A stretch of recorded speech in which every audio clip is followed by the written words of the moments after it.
So, this is a trial today. I want to talk about making chocolate.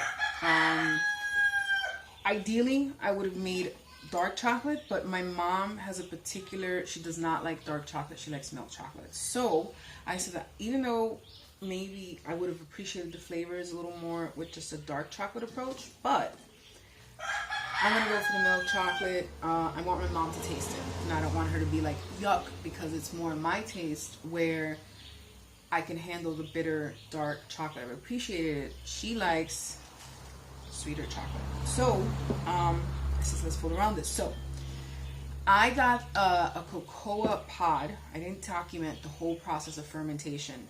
I didn't do that because I thought that I might, there's just a lot of spots where I can mess up. So it was my first trial trying from fruit to roast, which is where I'm at now. So I bought the pod. This is the amount of beans that it does yield. I mean, I don't know if you can see that. I'll show you guys a little more closer later. And I fermented them for 4 days. The fermentation process was a little slower because I didn't have that many beans, so it wasn't like a big cluster for it to really like accumulate the heat and work itself out. But I think on like day 3, I accelerated a little bit. I added a little bit of sugar. No, like day 2, I added a little bit of sugar water. I read it and I said, I think it does need a little bit of a boost. It didn't seem to be fermenting that well. Then I felt it was better fermenting. I split the bean in a couple of times and I compared it to some online guides as to how fermented the bean is at that point. Once I felt like, all right, I think it's good. It had a lot of humidity and it's been raining, and I said, okay, I think it's good. And I put it out to dry, and I think it continued fermenting a little bit more because I didn't have as much sun, so it just kind of sat there. So dried out for 4 days. 4 days, and I went to grill some salmon, and I usually start a fresh coal or wood fire on my grill when I want to grill. So I thought, oh, let me put the beans beside it to really just kind of dry out the rest of the moisture content, which I know the sun did not extract, because ideally I would have had a lot of sun and I would have really been able to, bake them up good like I wanted to. But I think finishing them off with the residual heat from the grill kind of worked out great. Last night I roasted them in my little toaster oven at 325 degrees. I think that was a little aggressive for about 15 minutes, and I really just popped them in without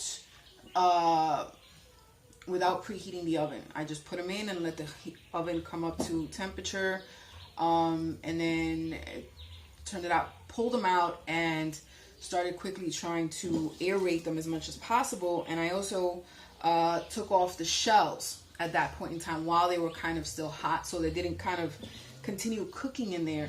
I felt I just got to that point. So I'll show you guys a little closer in a minute where I'm at now, and then we'll talk about where we're going with this. All right, I want to talk about the cocoa bean today. So I got this I've been looking for, I live in Puerto Rico, so I mentioned that, right? And I know cocoa grows here. So it's not like I've been on a hunt, but I do keep an eye for it because I have been wanting to kind of fool around with it. So I went to speak to this woman who actually was growing turmeric or curcumin, and that made me stop to speak to her. Because that's another interest. So we'll talk about that another time. But she also had these cocoa pods, and I gotta see if I took pictures of it or not. I didn't document the fermentation and the drying process because I really wasn't sure of what the hell I was doing. I didn't know there's just a few steps in which you can mess this up. So it says, let me just give this a fully explorational shot, and then document it and make a video about it. So, but I got to this point and I'm quite satisfied with my results. So, more in detail into these beans and where I'm at. So, like I said, I've already fermented. I dried in the sun, and I roasted last night. So you can see a better where we're at here. Okay, so we got a couple of different color beans. Here's an example. Some are more roasted than others, and as I've been tasting, you could definitely feel the difference in the flavors. Just kind of like coffee, like different coffee roasts. I took off the outer shell. What we have left is this kind of papery stuff. This is what I'm seeing online that people are saying to blow dry off. But it actually can like crumble in your fingers. And then you end up with your nibs. So what I'm gonna do now is just wanted to put it on a white plate so you can really kind of see, despite my lighting tendencies, where kind of like the different colors are. So, and I'm going to compare this really quickly to what purchased cocoa nibs look like, because I have some of those. I'm going to put these in a mortar and pestle and hit them with that. I could do it by hand. I mean, like, this could be completely artisanal. But let's not. Let's just go halfway artisanal and put them in a mortar and pestle. Because at the end of the day, what my next goal is gonna be to really get this as fine as possible. So I need to get a finer, even a finer grade, ideally, than what I would get from a purchased cocoa, fine grade cocoa powder. Although I don't have the equipment to pull this off, technically. So, okay, so really want to talk about the ingredients for a little bit.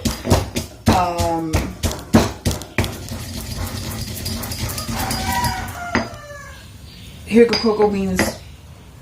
You don't need to see me grind them. So, I'm going to do this with 2 kinds of sugar. I don't know what you want to call this sugar. It's called, here they call it natural sugar. It's pretty kind of like in between. I think it's kind of like a turbinado, just not being called turbinado. I feel that it just wasn't as processed. And every time I open the package, I end up with a slightly different color, which is okay by me. You know, it feels more natural that way. So this is the sugar I usually use for my coffee and such. Here you have just regular brown sugar. I don't know if it's light or dark. The way I purchase it just kind of comes that way. I'm going to put in a little pinch of Himalayan pink salt. I think good quality salt is a good idea. Just a little pinch of salt. It really just brings out some other flavors. I had these vanilla beans, which I'm going to show you guys how to make vanilla sugar, because they've just been kind of in the fridge. But I'm going to add a little bit of vanilla. I don't want to mess. I really want to appreciate the flavors. Actually, I really almost might not want this. It's recommended in a lot of the recipes, and I think it might really round off a lot of other flavors. But considering that I want to appreciate the flavors of this chocolate, what I managed to develop via the fermentation and the drying, the whole process where I've gotten up until now. But recipe does recommend vanilla. You can also use vanilla extract. Not sure how that liquid, it's alcohol based, it's not water. I'm going to use, since I'm going for a milk chocolate, this is what I was able to find. Just powdered milk, full fat. I have a little bit of coconut oil here for backup, and the cocoa butter, which, dude, I'm sorry, man. I was looking for this earlier, and I didn't get my mise en place together. Shame on me, chef. But I'll pause, and I'm going to continue, and I'll show you guys the cocoa butter when I come back. I'm going to continue with this in the mortar and pestle. I'll show you the cocoa nibs. I'm also going to show you the cocoa nibs that are purchased, and we can compare kind of like what I got to what they got going on. This cocoa nib feels a lot more moist than what I have in the package. I kind of feel this like residual stuff that comes off of it. Let's see. So I'm gonna just go ahead and blow this outside by my compost. Alright guys, This is boring to watch. I'll be back. Got to the nib stage. I blew off some of the fine skin. I noticed that my nib stage is also a little bit fine. So I was losing some product. And please excuse Mr. Rooster, who is letting himself be known. So last time, a minute ago, I told you I didn't have my cocoa butter. Now, when I did this, I did not foresee really looking up a recipe for making chocolate. I wasn't really sure what I was going to really do with it until I said I want to make milk chocolate. As I started looking for recipes, cocoa butter came up, and I wasn't going to have time to order it online, and I didn't know a good source. And I remembered from my being a New Yorker, living in the Bronx, going into a bunch of different bodegas and beauty supply stores, I remember this too. And I remember it said 100% cocoa butter. So I went into the supermarket last night, I went into the personal care section, and lo and behold, here comes my yellow tube. Now, I cannot attest for the quality of this product. It does say do not, for external use only, but at the same time, when it says ingredients, it just says cocoa butter, Thea Broma cocoa seed butter. So I'm gonna go with it. I'm gonna consider it edible. I only bought one tube, so I have 1 ounce. So I'm gonna make up a little bit of it with coconut oil. Now, if you guys see how liquid this is the temperature I'm working with. This is my ambient temperature right here. Liquid, somewhat liquid cocoa butter. So this is what I'm using as my cocoa butter. That's explained. Want to make a note about the recipe that I'm using. I'm not using a recipe, guys. I'm really just gonna eyeball this. I scoured the internet trying to find a reliable recipe, and I had a hard time. Some of the recipes, it was just all over the place, really. Different sweeteners you can use. Yes, you can use agave, you can use honey, you can use, whatever sweetener you're used to. A lot of the recipes call for that. Let me explain that part real quick. This is an experiment, once again.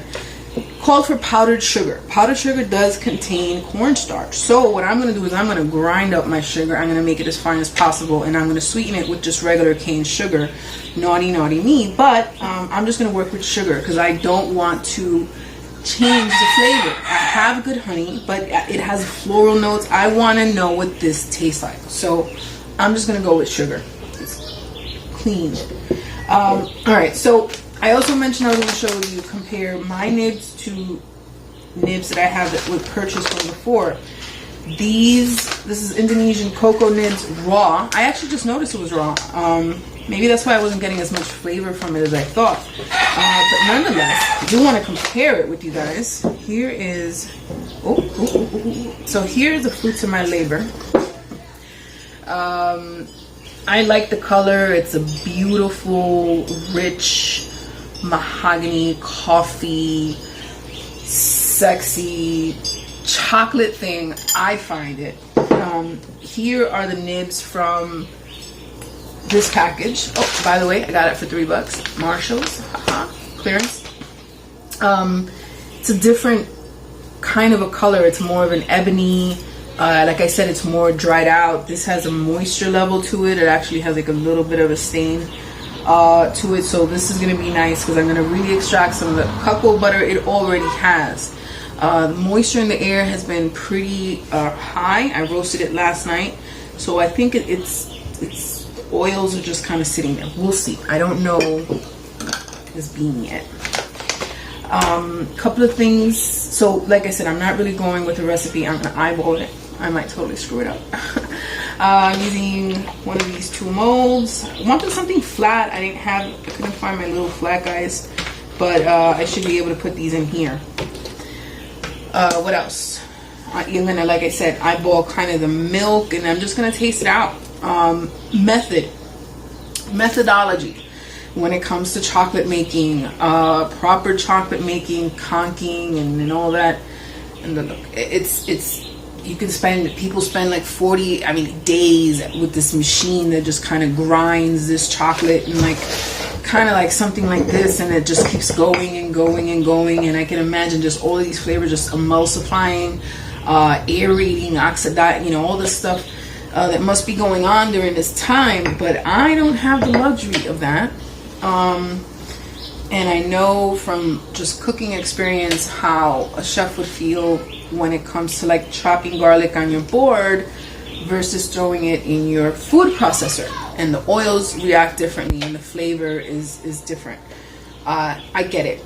But in this case, because I don't have the money to invest into the conking machine, I'm going to use straight up horsepower. And I know friction and all of that makes a difference on the flavor. I know chocolate snobs are gonna get on this for me, but this is the best I got right now. And we'll see how it works out. We'll see how it goes. So just give me a second. I'm gonna organize myself real quick to put this together, because like I said, I'm kind of like working off of a I am gonna melt. Okay, so real quick, cocoa butter I believe should be melted. Because this is, you know what? I'm not gonna melt this cocoa butter. I don't know. It says most recipes say melt it. Okay, like I said, I'm working with heat here, dudes. This little guy with the cup insertion, I think creates quite a bit of friction. And I think that the emulsification process, since I do want to try to blend it up as much as possible for as long as possible without burning out my humble equipment here. Because humble it is. But I'm pretty happy with the product, actually, for what it is and what it cost me. I know what a Vitamix feels like. I love it.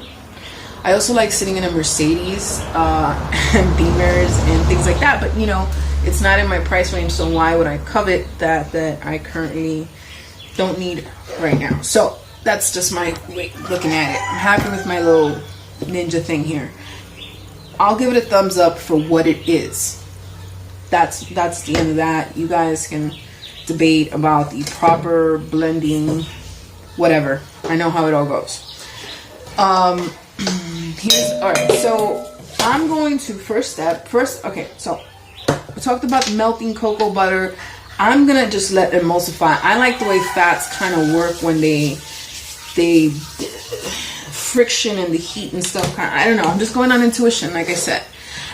This is my coffee grinder. I grind different things in it. I don't have the luxury of having that many coffee grinders. This is just on sale.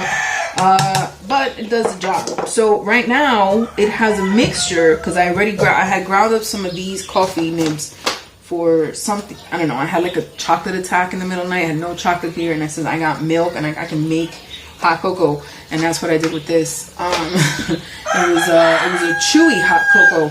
I totally appreciate it though, and now I know why I didn't get the full flavor out of it, because these things are raw and they needed to be toasted. But all right, that's all good. That's my fault for not reading the package. All right, so I got some little bit of coffeeness in here because I did grind some coffee beans, and it had some I also had some cocoa nibness. I ain't gonna mess with it. I was gonna clean this up, make it all presentable for the camera, yada yada yada. But no, I'm just gonna leave that little bit of coffee in there. I think it's gonna add a little bit of, I don't know, nuance to it. It's not enough to really do any damage, but okay. So I'm grinding up my sugar. That's gonna refine it to get rid of some of the grittiness. Combined with that, I'm gonna grind up my salt. I have it fine because that's what I usually cook with, but I also have it at this level. And since I'm gonna really do some grinding, I'm just gonna grind the salt right into it. Himalayan pink salt. It has a bunch of. I'm not gonna get into it. I don't have my fact sheet here. It's just awesome stuff. I use it everywhere.